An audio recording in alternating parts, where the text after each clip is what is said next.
Ahojte, vítam vás na mojom kanáli. Dnes si povieme všetko o blokáde Leningradu, jednej z najtemnejších kapitol druhej svetovej vojny.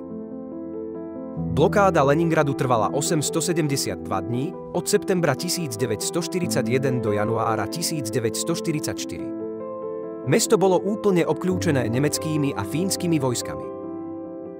Obyvatelia Leningradu mali obmedzený prístup k jedlu, vode a zdravotnej starostlivosti. Situácia bola kritická a mnoho ľudí zahynulo.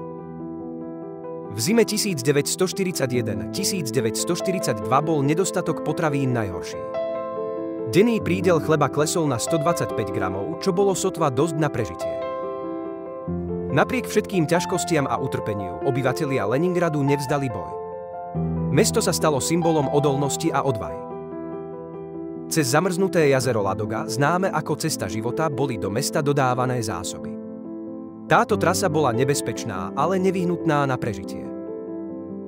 Ľudia v Leningrade sa snažili udržať si nádej.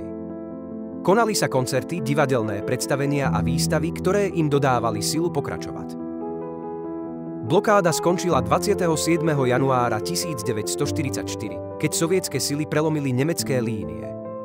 Táto udalosť bola veľkým víťazstvom pre celý národ. Po skončení blokády sa mesto pomaly zotavovalo. Obyvatelia si navzájom pomáhali a obnovovali svoje domovy a infraštruktúru. Dnes je Leningrad, teraz známy ako Petrohrad, miestom pamätníkov a múzeí. Tieto miesta pripomínajú obete a hrdinstvo ľudí počas blokády. Blokáda Leningradu je dôležitou lekciou z histórie, ktorá nám pripomína, aké dôležité je byť silný a jednotný v ťažkých časoch. Ďakujeme, že ste si pozreli dnešné video. Dúfam, že ste sa dozvedeli niečo nové o tejto tragickej, ale aj inšpiratívnej kapitole našej histórie.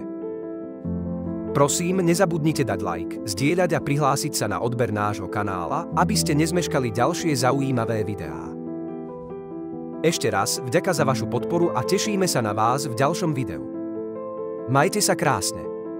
Kanál Dejiny sveta v skratke.